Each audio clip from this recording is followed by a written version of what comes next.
We hereby call this meeting of the Ghouls Club to order.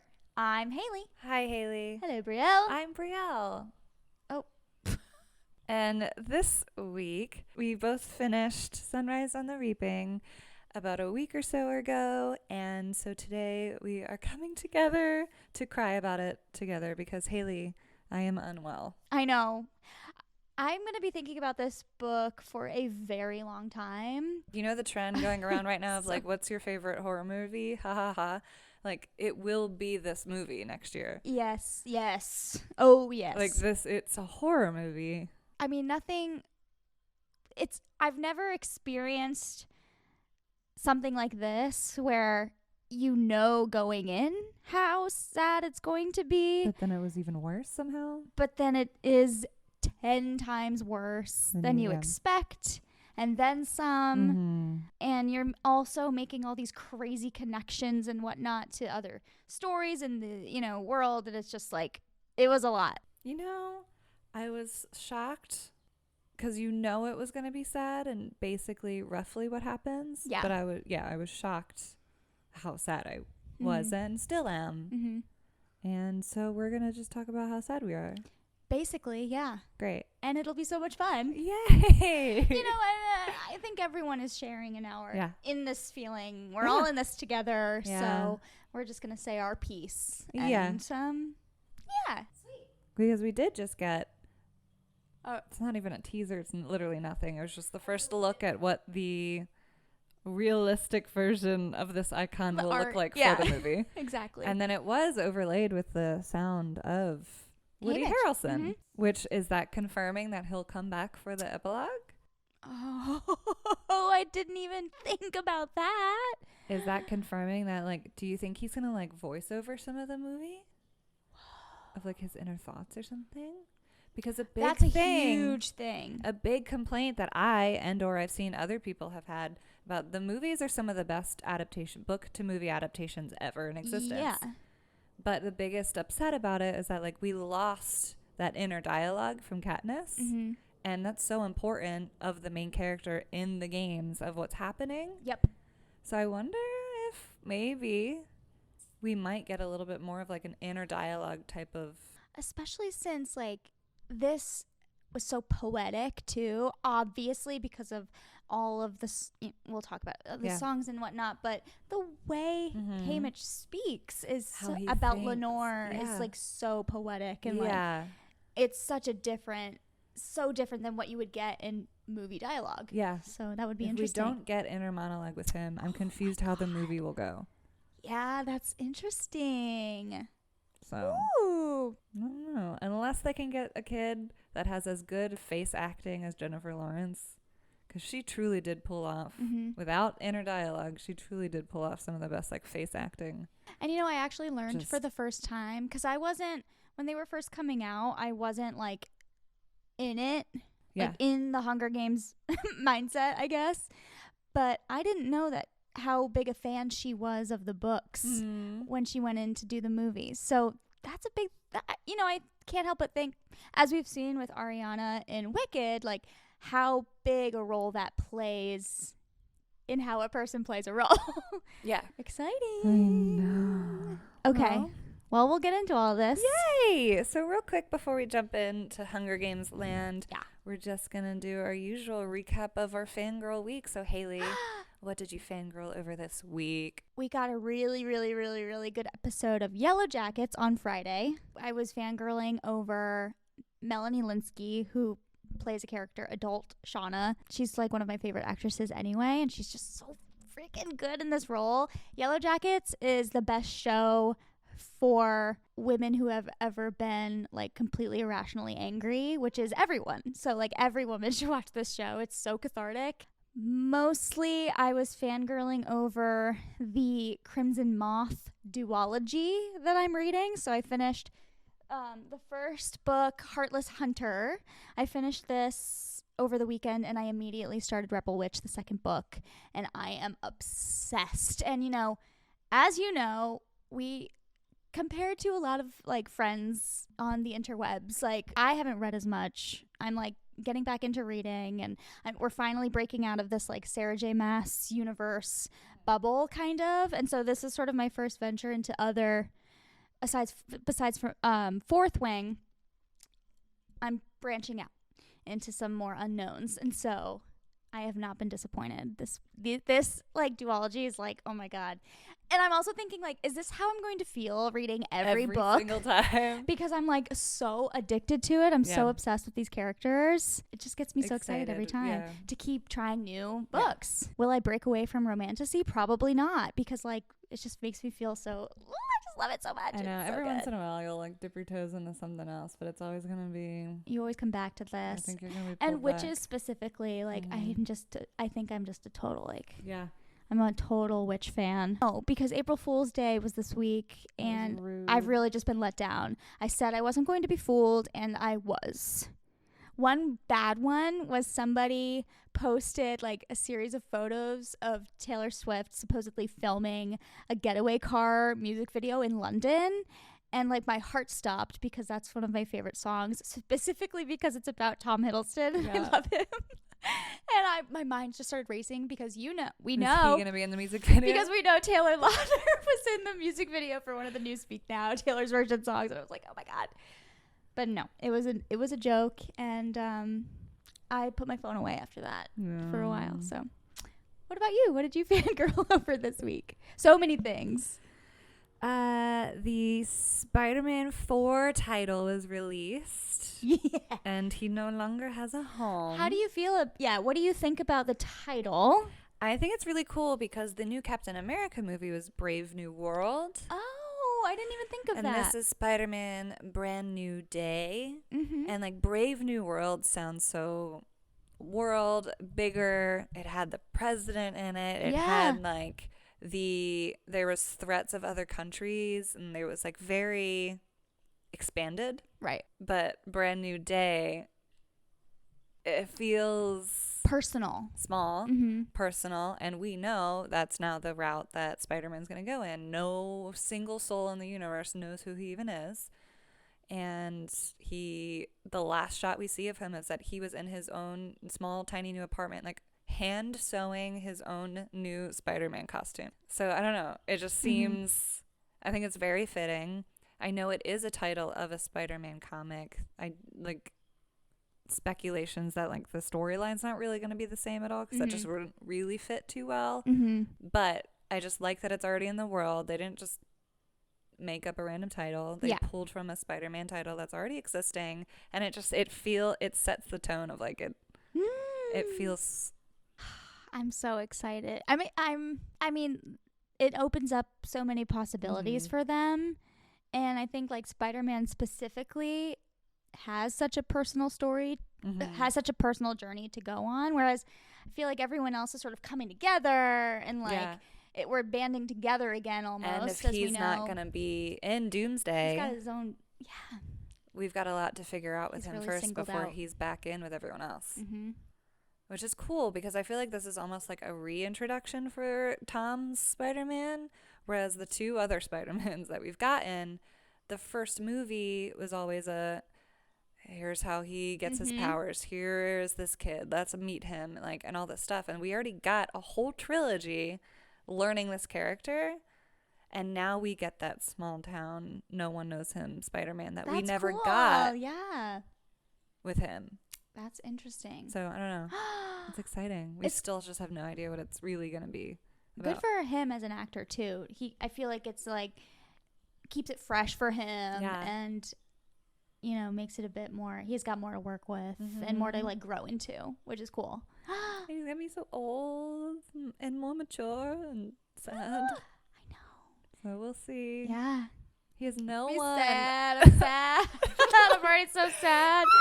So I'm very excited. That's thrown me into a whole Marvel. Yeah. But with Daredevil been on too, like I'm so in it. We finally watched.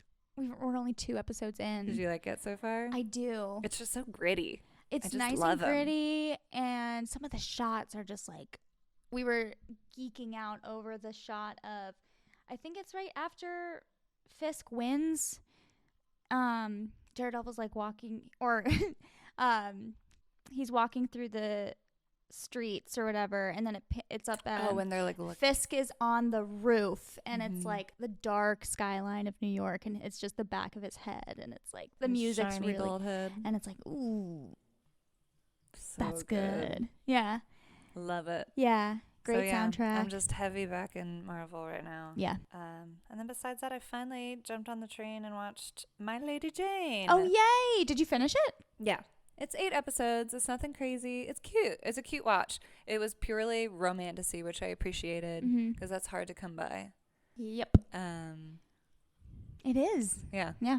It's cute. I watched I only watched like 1, maybe 2 episodes. All right. I'll keep going with it. Yeah. It was a nice, cute watch. I like her a lot. I liked both of those actors. I enjoyed like the chemistry, and I liked everyone character-wise, like interacting and the way like it all panned out. And I think it was kind of just disappointing watching it, already knowing it's not getting renewed, rather than if I got to watch it before that. Because they definitely did try to leave it off with this could keep going. So I think it was kind of like, oh, that stinks. we want. But yeah, no, it was cute. It was a cute, and I really did appreciate the full 50-50 romantasy, like just actual vibes. So cool. Yeah. Love that. Okay. You ready to? Yeah. I don't even know where to start. I mean, we've already kind of did. Yeah, we kind of jumped into it. I do have a question. Yeah. Of like, I've seen a lot of people, mostly almost everyone has absolutely loved it and is very depressed afterwards and can't believe how sad it is. There's a very few people that I've seen have said certain things of like, because there's too many characters that came into play from the series and or from the other prequel, and a lot of people are just saying, oh, she just wrote it in terms of fan service. Do you think it felt very fan servicey to you at all? It's hard for me to answer that because I am just reading the original series for the first time. I've watched the movies several times now, and so I'm just getting into the books. But that said, a lot of it is fresh on the mind. And it didn't bother me at all. I think I could definitely tell, like, I mean, I think a huge point about these books is how connected the characters are. And where they come from and who does what and when to drive the next generation or what have you forward in this, like, effort. So I think it was important to have those connections made, especially when you get like the tiniest of inklings of it in Songbirds and Snakes. Yes. The Ballad of Songbirds and Snakes. The longest title. Yeah, I was like, I never know if I'm saying it right, I feel like. So that didn't bother me at all. One thing that I kind of started wondering was like, we're a little over halfway through this book and we're not in the games yet. And maybe that's something she wants you to think, because then we were in the games and I was like, stop, I want to get off this ride, kind of. I was like, whoa, this is crazy. That's the whole point, is that every time you're excited for the games, it's so fucked up. It's so totally everyone loves Catching Fire. Everyone, the book and the movie, it is the best in the trilogy in both. But that's because the games are so cool to watch. I know. And I think that's the whole point. Like, every time we're like, and now everyone's like, oh my God, who do you think she's going to write the next book about? I can't wait to see Joanna's games. I need to see Finnick's games. And I think the whole point now is like, oh, you don't need to. No, we shouldn't. We shouldn't be wanting them. And also, I don't know if I want to. Like, I think that would be the thing that's fan service. Totally. Just our favorite characters and their games. Yeah. The only character that I think could have possibly been fan service for her, and or because it directly wasn't needed plot wise, was Effie. Sure. But I think that was just the only one that felt, and I didn't even feel that way initially, but if I had to pick anything, it maybe would have been her in terms of like rebellion wise and what ended up happening. She didn't need to be in this book.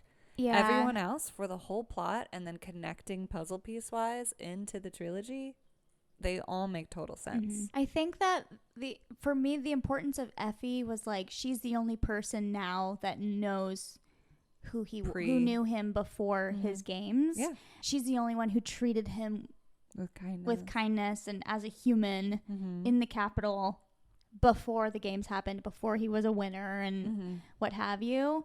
And she's like, they developed that, seeing how that relationship developed. Oh, I loved it. Yeah, exactly. It added but so it was much more surprising. depth. I was like, oh. Especially like the next page. And it was like, Effie. Like it was real. I was like, I know. It was probably the one I was the most excited about. But because she was the one I wasn't expecting. Yeah. We have no clue how she started. Like when she started. We didn't know they knew each other this long. Mm-hmm. I feel like it adds so much again. Now rereading the books, or if you rewatch the movies, it adds so much more depth to their relationship. They've known each other this whole time. Yeah. She met him when he was a 16-year-old little boy. Yeah. Like grew up together almost. Yeah. And I think she was kind of needed she was just like the tiniest bit of relief, like after what happened to Luella with what was happening with Drusilla, like the worst. Their dresser, what was his name? Magnus? Magno? Magnet? The two of them, I just like, but Drusilla especially, I was like, what a good character. I know, she's going to be great on screen and what have you. Oh but my God, I cannot wait. So overjoyed when Effie came into the story. I was like, yeah. And the fact that she was like coming to help her younger sister. Yeah. It was cute because all we've seen in these other two main characters is that they both have a younger sibling they're just trying to help. Mm-hmm. So it was really sweet seeing like that's how Effie got started. She also was just trying to help a younger sibling. Another connection there. Yeah. And I was like, ouch. They're all just regardless of your district or like in the capital, like everyone was being pressured in some way. Totally. Like, yes, they have it better, clearly, obviously, but like it was still a weird connection. The stakes are still high for everyone. And that's where Plutarch comes in of just like, it's like sure we're not worried about being starved, but. And that's evident because when they enter the Capitol, he sees they have the same they even have the same propaganda posters. So it's like they're all trying to drill in the same message no matter where anybody is. But like maybe some of the wording was slightly different. And it just like, it's so I know. wild. Catered. Yeah. They know how to specifically cater to each person or each district and just like how to make everything work in their favor. So what do you think overall of like the fan service? Is it just maybe the glimpses of Effie that you think could have been? I didn't think of that while reading it, but now seeing people say that, I'm thinking like that's the only possible one that like maybe in her mind could have been like, oh, you know who I'll give them? But because everyone else, this is like, I don't know if I'll ever get over like I could go on a whole spiel now about like prequels, just the grand idea of prequels in general and how like this isn't even like it's a prequel, but like this isn't like it feels somehow so direct to the other books that it doesn't feel like a prequel at the same time. And it just, oh my God, I was stunned every page that I was like, the next day I started Catching Fire. I read like 9 pages. I haven't touched it since because I was like, I need a second. Sometimes when I finish a series or just like even like a big book or something, I'm like, okay, you need a break. I need a moment. But like this one, I was so excited to jump in. I didn't mean to plan it out the way I did. I read Hunger Games right before this came out, and then I read this, and now I'm like, great, now I get to read Catching Fire. I did not know this would have to directly do so much with Catching Fire. So now I'm so glad I ended up doing that. No, I don't think any of it was fan servicey at all. I think the whole point is that it all had a point. And sure, all these characters came back again, but that's because in a way we learned that it all had a whole purpose. Yeah. It wasn't just like they were there. Like, oh, and look who that was to the left. Exactly. And when the main setting is District 12, where there aren't that many people, this takes place only 25 years, 26 years or less before 23? 24. Maybe, yeah.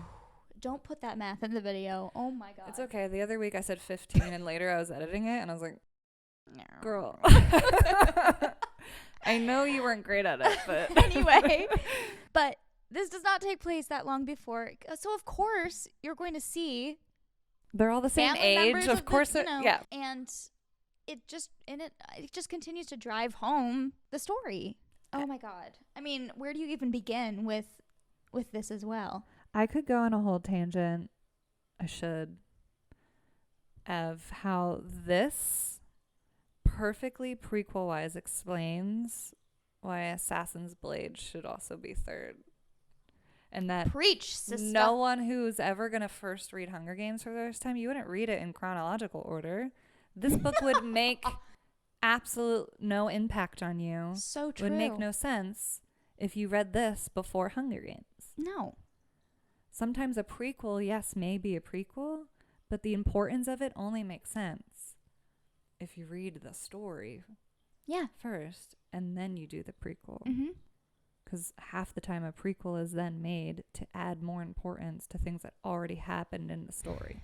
It's not a nice word to use, but it's supplemental to the grand overarching story that drives home, this big conclusion. Yeah. Exactly. Obviously in this, there are just so many details. I mean, maybe it was just a person posting a video trying to be grabby, like, totally clickbaity, but they were like, hey, I'm going to read Hunger Games for the first time. Now that this is out, should I read Songbirds, then this, then the trilogy? And I was like, I don't even know what to say to that. I couldn't comment on it because I wasn't going to be nice.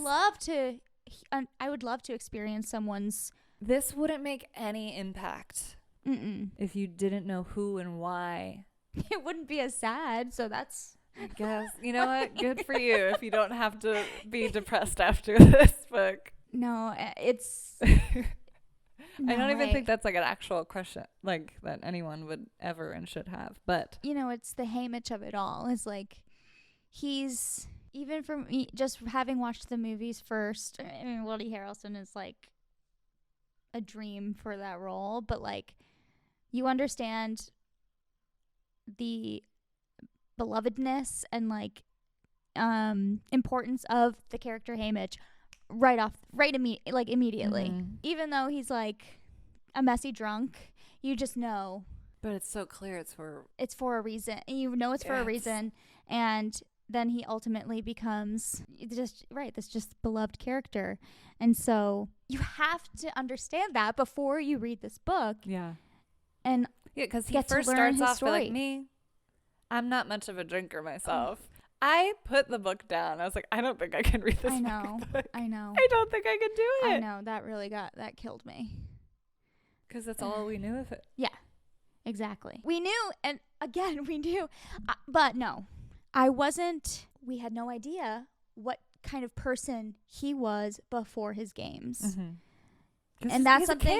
Just a boy. Something I was not prepared for. Yeah. We knew based on like previews and little snippets and stuff that, and from the story that he had this love, but knowing, learning that was the center of his whole world, and that made him like the kind, warm, sweet person that he was at the beginning of the story.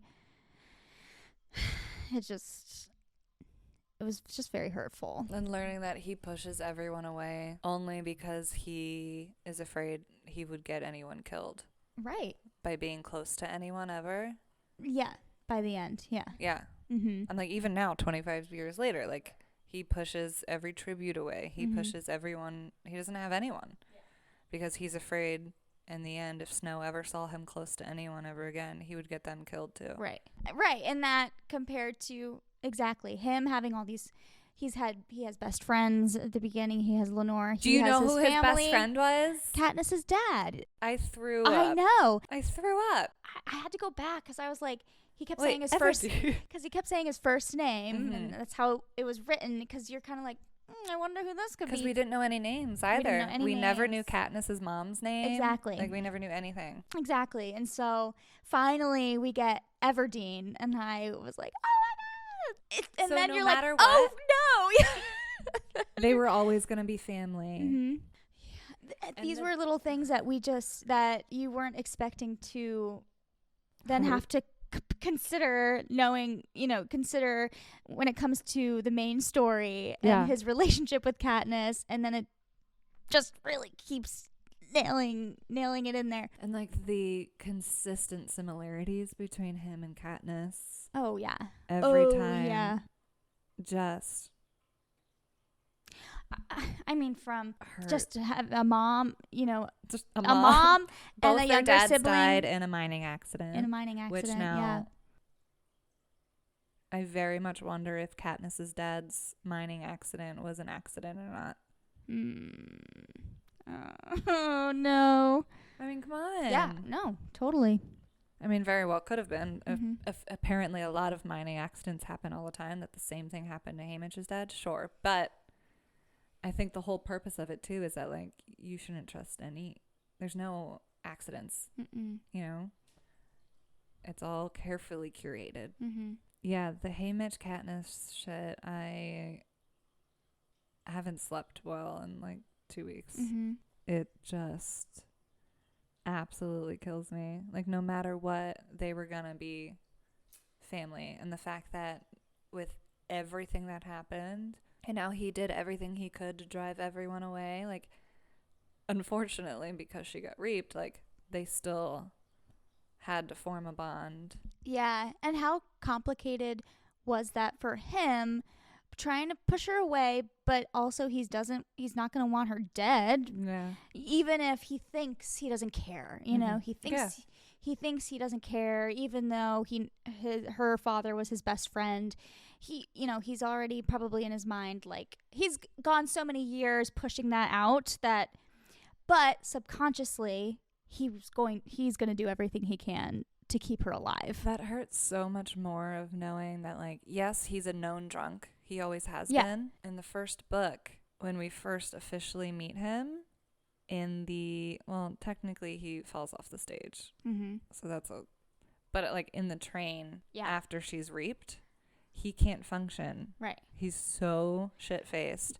He falls over and like PETA drags him into the shower. Like, I know. I think he obviously knew who both of them were. He knew PETA's dad too. For it now to come back around that it's been long enough that he now has to mentor children of his friends is insane. Who right, like you said, may have died potentially because of he ever knew them. Yeah. He probably thinks that.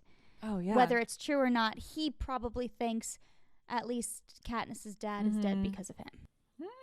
But it had to be this way because they're so similar. Of course, Katniss is going to be the one to carry out, become the Mockingjay, like be the person that do the thing that Haymitch couldn't quite complete. But he was probably so freaking reluctant to let that happen, to let her do that. You know what I mean? I mean, I think the thing is that that happened by accident. Yeah, and true. I think the thing that was worse is that it just so happened to be her. He would have picked anyone else, He much would have rather it been anyone. But the fact that now in this book it says we just need someone just like you but luckier. I don't think it was but luckier. Yeah. I think it was she had him. 100%. He didn't have anyone like him for himself when he because Plutarch couldn't quite go there without exposing himself. Oh my God. And remember before we read it, it was like days before, we had that thought of I wonder if we're gonna get any insight on the rebellion. I wonder if we're gonna see a spark. I hadn't thought of it because again, we're just obsessing over what are the games gonna be like? What are the games gonna be like? So that I'm forgetting about the whole, driving force of the story, which is overthrowing the games. Yeah, I get. We just didn't think. I guess my thought was that we would see the tiniest spark. Yeah. And beginnings of it. Not that maybe. But not that a reunion, a pre-union. Yeah, I know. Of who ended up leading the rebellion. I know.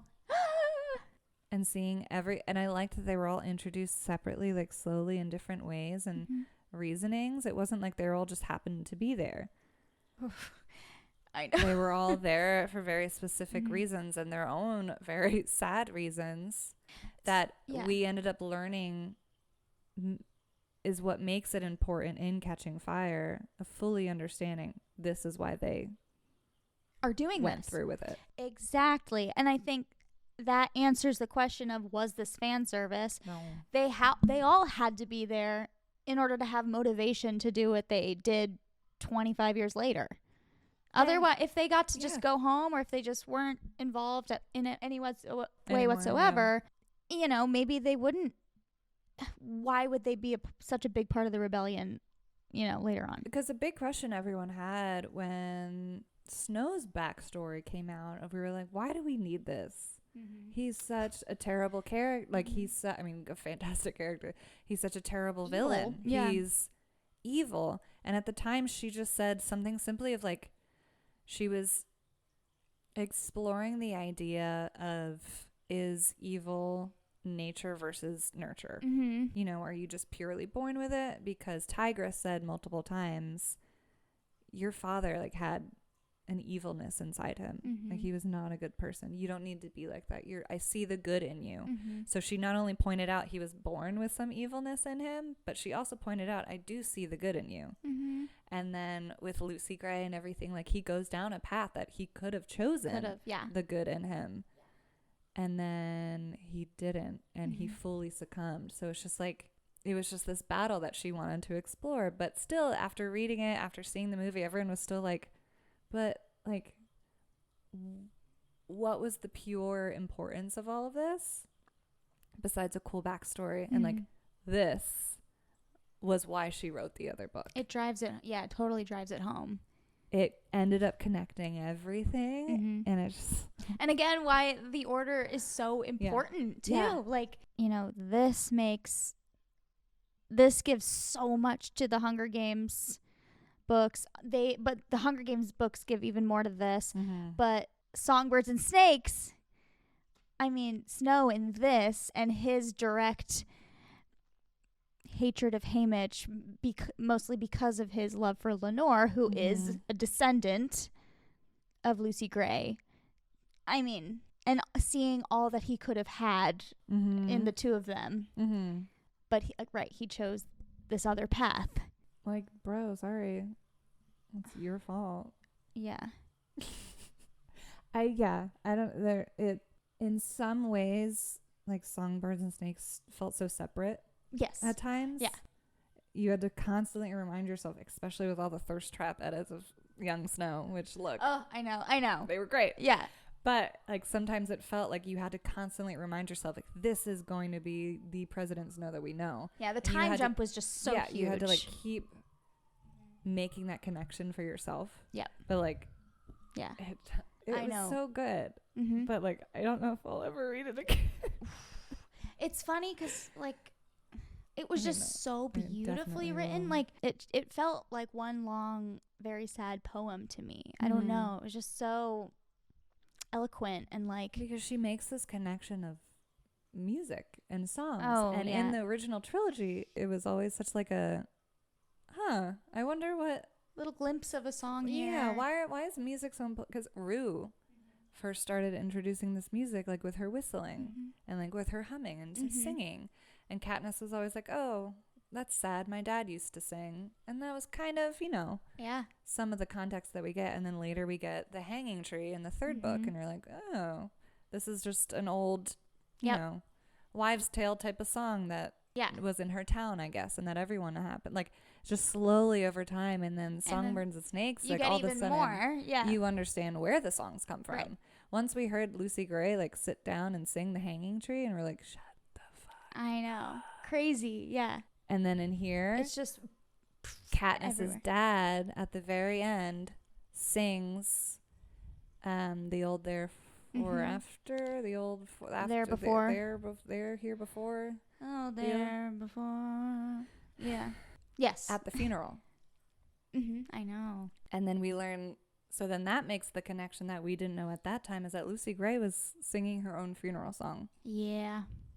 And like it just like all of a sudden all of this makes so many more connections of that like music and songs were important in the original trilogy. We just never knew why. And then now all of a sudden there's like this one is so riddled with music and the way that it keeps Haymitch connected to Lenore and his home throughout the whole thing, and other districts having connections to music as well. And it's just such a cool, you just don't see it in other stories, you don't see it a lot. The only other I can think of, like Lord of the Rings, there's a lot of really poignant music in that, and like movie adaptations, of course. You get a lot of like kind of original music, but not written into the story like this as like she poems wrote some and banger songs. I know she wrote these songs, and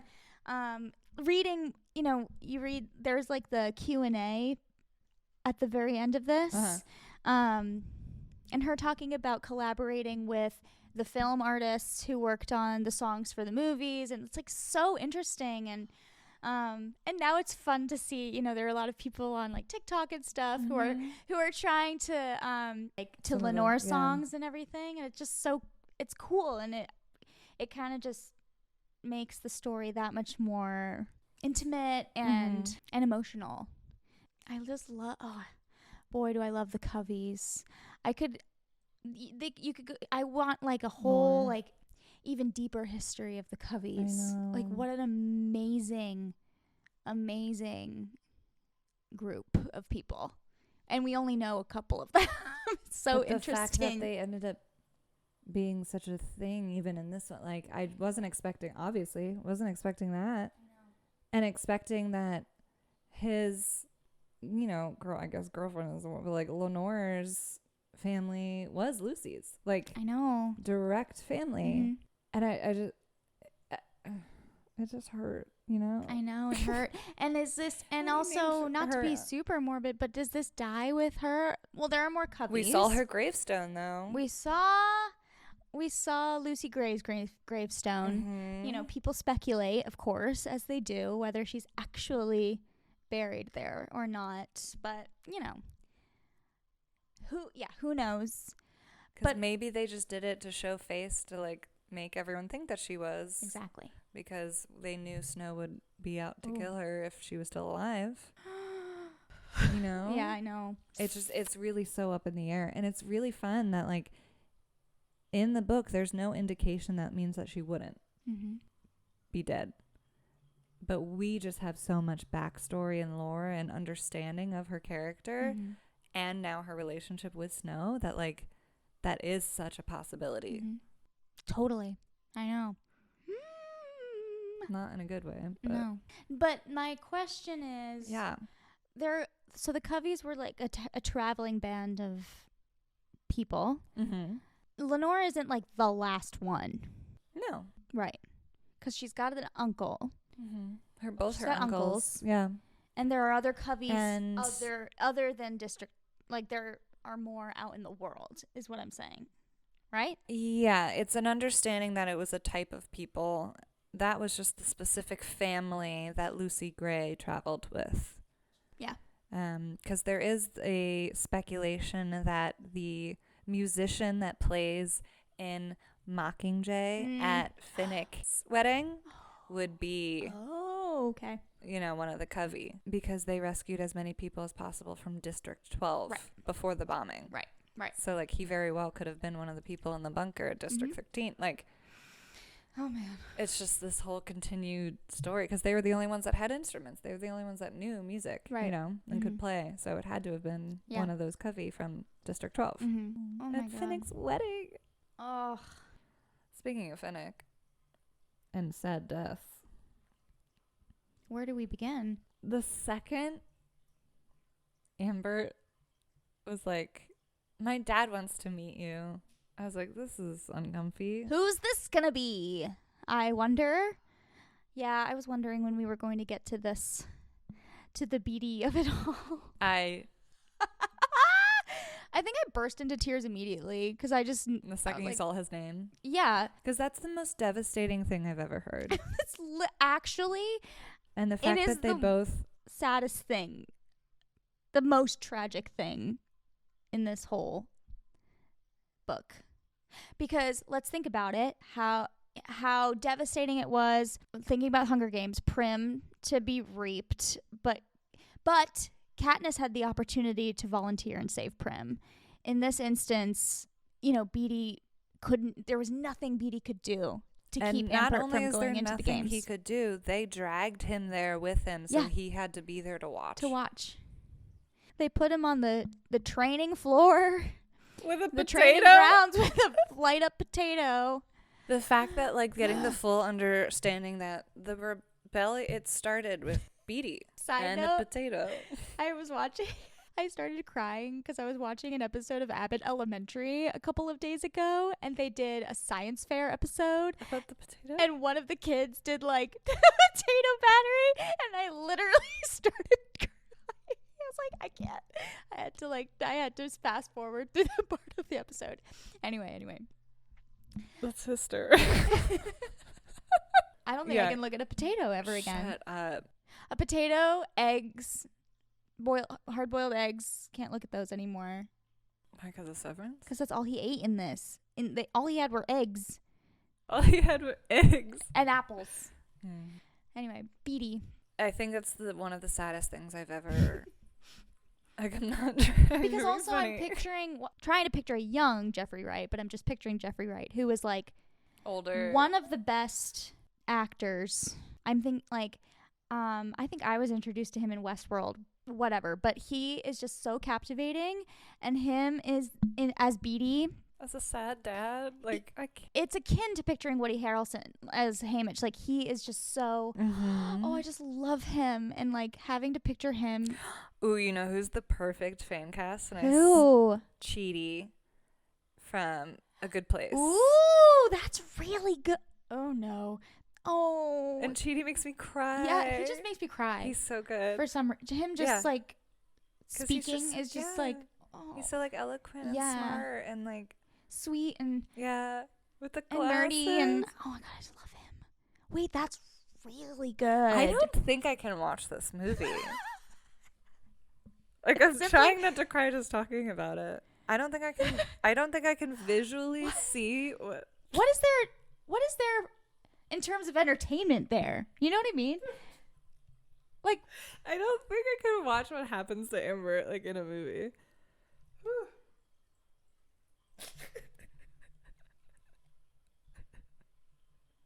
Everyone posting the videos of squirrels walking around and they're I don't trust you. That's another thing I thought. I was I'm never looking at a fucking squirrel as long as I live. I'm also picturing, oh my god, it was so messed up in the moment because I'm picturing the squirrels in Willy Wonka. That's what I and I'm no, this is so messed up. It's so messed up. They just carried her away. They didn't suck her flesh off. Every single book, every single games, I am stunned by the mutts. Oh my god. And what they end up and what they do with them. And this one was so devastating because they specifically programmed them to go after a specific tribute, yes. When they were close to Haymitch.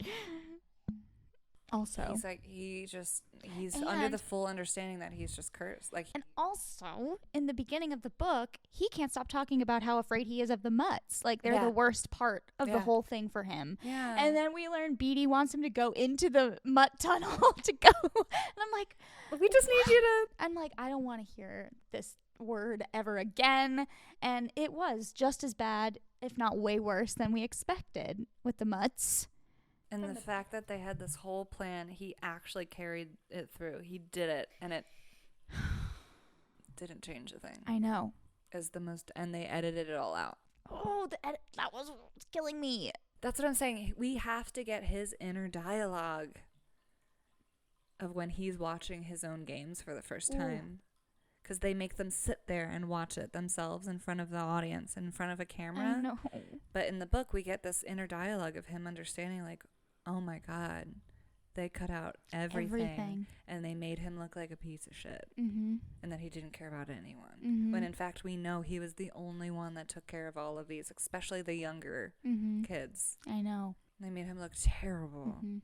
And like his inner dialogue at that part is so devastating. Yeah. The fact that he wanted to protect everyone. Well, first off, he was in training. He was gathering everyone to help with this alliance, thinking that was going to really do something against the careers. But then him pushing everyone, separating himself from everyone, thinking that was going to protect them. And then realizing in the games, now I have to go. Well, because I have to go help them. Lulu found him. And he tried. That was so. Lulu scares me. I'm sorry. Jump scare. Yeah, she's a bit of a. Dude, I can't wait for movie Lulu because she's gonna be freaky. She's gonna have her Britney Spears moment, like with the snake. It's giving like Megan a little bit. Ooh, that will be fun. Yeah, sad. I know, but him trying to. And also him being so delirious, he tried to hide in the bushes and thought he was so well hidden. But Lulu just found him. And she found him and went, found Haymitch. Yeah, found Haymitch. And he was like, well, yeah. Now I have to take care of this thing. And then he's like, oh man, my blood's all over these bushes and my sock or whatever it was. Like, just, I was like, dude, come on. Oh my goodness. But it's little moments like that. You're like, oh my God, they're kids. Like, they're just kids. Exactly. I know. Not even like older teenagers. Like, mm-hmm. like her, like they're 11. There were 12. a lot of, I think, there were a lot more young ones in this. I mean, from the Doves. I mean, there's also twice as many tributes, maybe. Which, that's something to discuss as well, because a lot of people are kind of like, about the fact that almost half of them were taken out immediately. That's what usually happens. Yeah. In the bloodbath in the first 15 minutes. In every games, they always say like almost half the tributes get taken out in that first fight. Yeah. So it only makes sense that, yes, there's more people, but it would still be about half because there's... But also, was she going to write about all of them? No.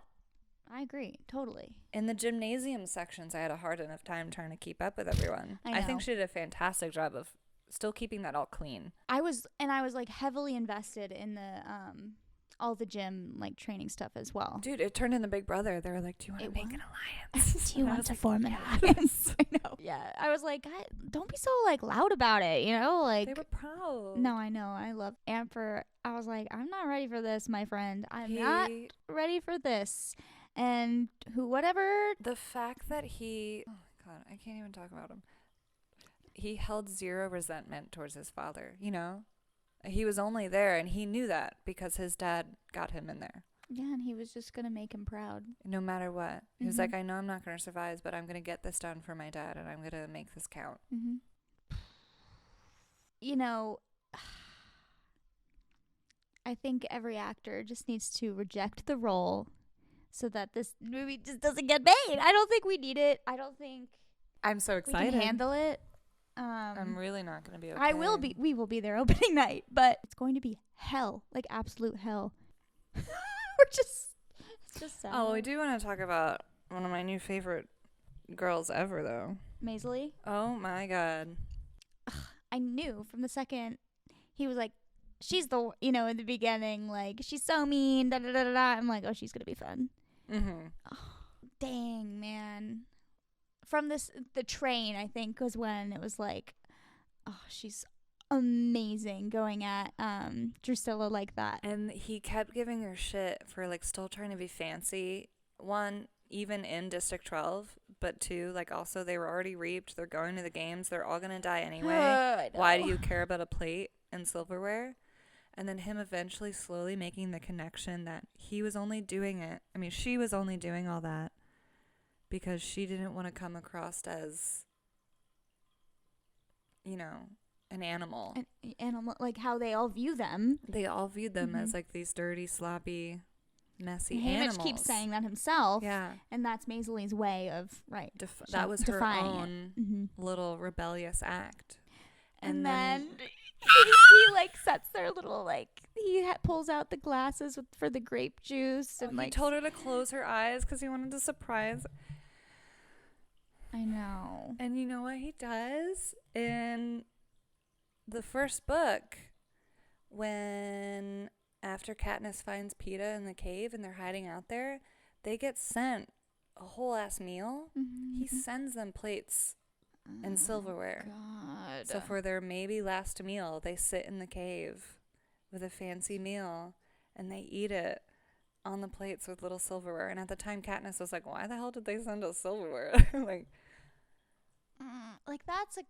That's some crazy character development. Like, that's crazy insane detailing right there. For her to have written that, and then was Maisie written, was this fleshed out first? Was this just something that she thought? Couldn't have been, but no, it's just an amazing connection. Just further proves the point of how incredible this character is. It was just like over this book, like him learning that like, oh, everyone has their own little ways of, and then it ended up being like what he called as like painting your poster. Yeah. Right. Of like their own propaganda, like they were painting their own, and that was hers. And then like he's learning that everyone has their own. I know. It's not all just like outbursts and standing up directly against the oppressors. There are so many little ways to do it. All of it's so sad. Did you like Wyatt? I did like Wyatt. I really liked Wyatt. I know I'm gonna like Wyatt in the movie. I know he's gonna come across really good, like really well on screen. Yeah, I felt kind of like too. The broody sort of like. I love the Bets. What is Oddsmaker? Oddsmaker. Yeah. I know. Which then the whole quote of Hunger Games ends up being, may the odds be ever in your favor. One of my favorite lines in the whole book is that when they first really are forming their alliance and he's trying to introduce his District 12 fellow tributes to other tributes, and someone says the word odds, and there's the quick sentence of like, with the mention of that word, Wyatt's eyes like light up or something. Yeah. And then he says something dark about like not like your odds being too well or something like that. And Haymitch goes, yeah, he does that. And it was just like, you can see that there's going to be the tiniest like little quirky things that in a movie will play off so well. Yeah. Because he's quiet too. So seeing him is going to be, we're going to get more of that benefit. Yeah. Seeing his silent reactions to things will be interesting, especially, the train when Haymitch was dead set against partnering with Maisie and Wyatt. It was just him and Luella against the world. That lasted long. Wasn't expecting that. Before the games even started? I was like, this went so well for Katniss. Like, what the hell? Where's the fire? Oh, God. But seeing Wyatt on the train will be really good. Do you see everyone posting the videos, like, comparing in the movies that scene of Woody Harrelson? There's a quick half-a-second shot during the chariot scene, and he, like, puts his head down and looks stressed. Oh, God. And I was like, that's insane. Like, I wonder why. There's no way he knew. I think you see a lot of little clips and moments. I know. I'm excited. I've been wanting to rewatch the movies ever since finishing this. I have to finish the books, but also, again, seeing Haymitch specifically, being able to see what's going on with him. That's what I'm saying. How long ago did she really know all this before she wrote this? I know. Unless she did. Unless she just knew. In 2012, she was like, hey. I know. Look really sad during the chariot scene. Like, extra. Unless, you wonder if maybe they talked about a backstory and he, shared ideas, or I don't know. Maybe not the entirety of his games, but moments. Small things. Oh, man. Yeah. I'll leave you with this. How sad it is that Haymitch's rebellion in his games didn't go well because they put all the pressure on him in the games, and that's all he focused on. is to get that done and get it right. And, like, all the pressure was on him to, like, enact this rebellion. Mm-hmm. And they saw how well that didn't work out. So by the time it came around 25 years later and they were going to do it again, they didn't tell Katniss a single thing. Mm-hmm. Even though it was all on her, Mm-hmm. she didn't know. Mm-hmm. Because they knew, like, the pressure that would have been and Mm-hmm. that it wouldn't have worked out that way. Mm-hmm. So everyone else was in on it and had a plan. But, like, she wasn't in on it. I know. That's all. Thanks. I'm just, like, I could go, like, my mind was consistently blown. And I'm just impressed. It's, it's as devastating as it is quite cathartic, and you get the epilogue where, I mean, also it's equally as devastating, but he has a family and he's found a family and he's come around 25 plus years of tormenting himself, pushing himself away from others, has this opportunity to be happy again. And so that's all we can cling to. He walks around with her ghost. With her ghost and his geese. So but how crazy, though, that's what Snow's been doing, like, all this time, with Lucy Gray's Mm-hmm. ghost. But she's not dead. What if he really did kill her in the woods that day and, like, he actually shot her and she just died and that's it? And we don't know. I don't... Like, he truly could have just killed her. I wonder if any of this would have happened, or if that would have been enough. Oh, if he knew he killed her? If he knew she was dead? Yeah. Mm-hmm. That's true. I mean, it would have brought on a whole other wave of emotions for him to maybe... That would have driven him to maybe make a different choice and just, like, go into, like, hiding or something of his own and not followed through with all of this. But, his engineering mind, he probably still wouldn't have been able to help himself.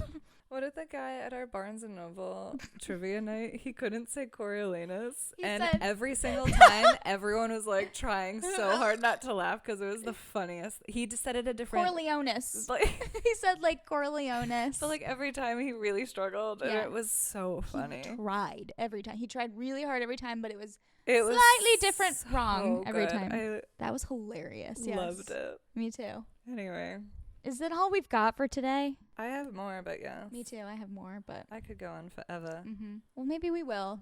Okay. We could always do a part 2.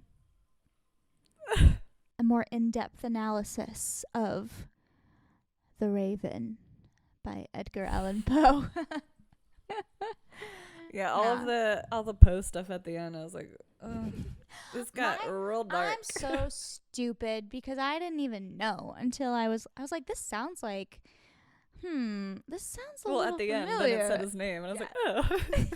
Is it kept going? I was like, oh no, I've definitely heard this before. Oh yeah, this is what I think it is. That's interesting.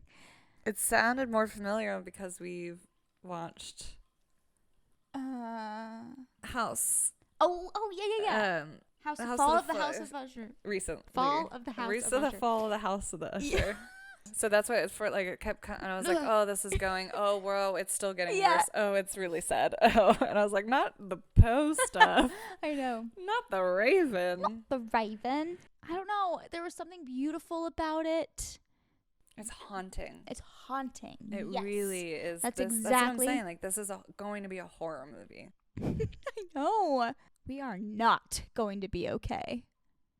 What month is this coming out? It's a November release.